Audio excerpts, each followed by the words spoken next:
Mais quelle audace! Menteur! Tu es un menteur! Sacré Didier! Bonne nuit! Karim Benzema était très actif hier soir sur son compte Instagram. L'attaquant a répondu au sélectionneur des Bleus. Coupable selon lui d'avoir raconté une mauvaise version des faits lors l'annonce son retrait. L'équipe France lors la dernière Coupe du Monde. Un peu plus tôt dans la soirée lors d'un entretien au Figaro. Deschamps a soutenu que problème avait été bien géré avec le joueur. En accord entre staff médical du Real et les Bleus. Près de 4 mois après cette nuit du 19 au 20 novembre. Deux versions s'opposent toujours. Il y a donc au moins une des deux versions fausses ou du moins arrangée. Il faut dire qu'entre les deux, une sorte de « je t'aime non plus » s'est instaurée. Deschamps et Benzema ont toujours entretenu des relations ambivalentes. Jusqu'à ce dernier épisode qui ne devrait pas s'arrêter là. L'entraîneur aura l'occasion de réagir lors l'annonce sa liste pour lancer la campagne des éliminatoires l'Euro jeudi prochain. Noël Le Graët. La FFF. Zinedine Zidane Didier Deschamps lâche ses vérités. Deschamps garde confiance en Benzema malgré ça.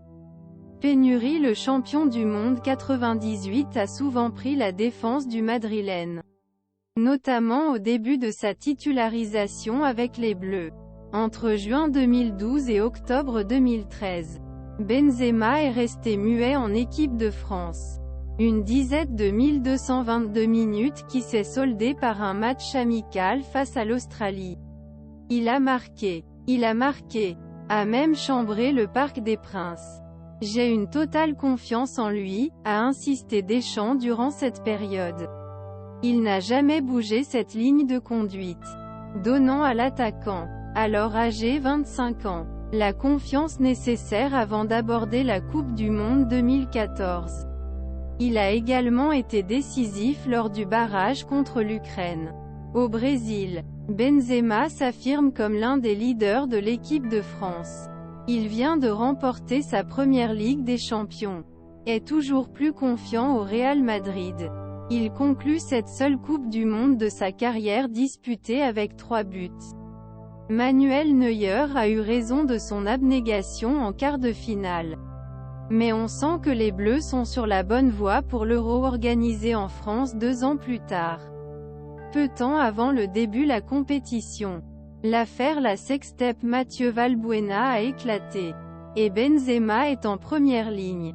L'affaire sextape. Le début des problèmes. Il est mis en examen pour complicité, tentative de chantage et participation à une association malfaiteur. Dans ces conditions, difficile de le retenir dans le groupe. Deschamps et Noël Le Graët préfèrent le licencier jusqu'à ce que l'affaire soit réglée. Il reste encore un petit espoir pour l'Euro jusqu'à cette déclaration. L'avant-centre dans les médias espagnols à quelques jours l'Euro où il affirme que l'entraîneur, dont Maison en Bretagne sera tagué d'accusations similaires, a cédé sous la pression une partie raciste France. Une petite phrase aux grandes conséquences. On vit avec. Mais, à ce moment-là, je considérais que la ligne blanche était franchie et quand on franchit la ligne blanche, il y a un point de non-retour, assure Deschamps 3 ans plus tard.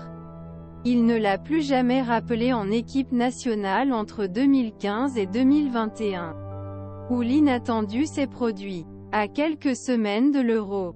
Et mécontent des derniers matchs des Bleus. Coach pragmatique provoque une rencontre avec le joueur et décide de rappeler la controverse sur les blessures de la Coupe du Monde au Qatar. Ils ont évolué. Remis les choses au clair. Pas vraiment pote avec Giroud qui l'envoie sur banc. Benzema lui laisse le 9 pour revenir avec 19. Le triplé avec Mbappé et Griezmann s'annonce pétillant. Sur le papier. En réalité, seul le joueur du Real brille lors de la compétition.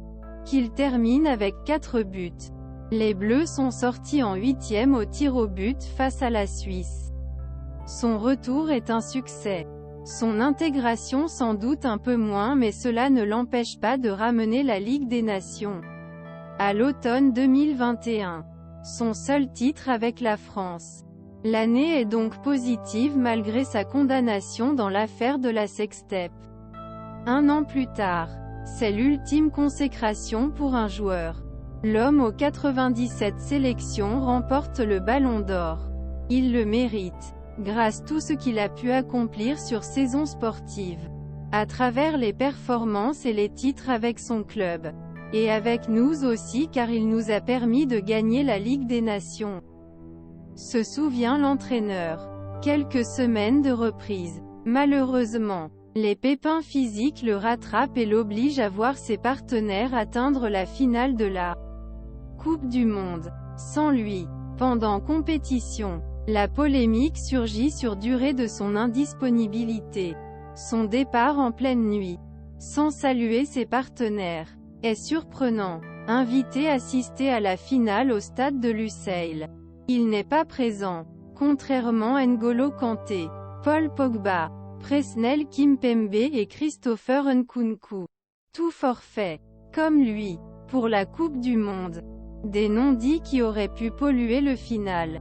Mais il n'en reste pas moins que la jeune bande avec Dédé a réussi son parcours.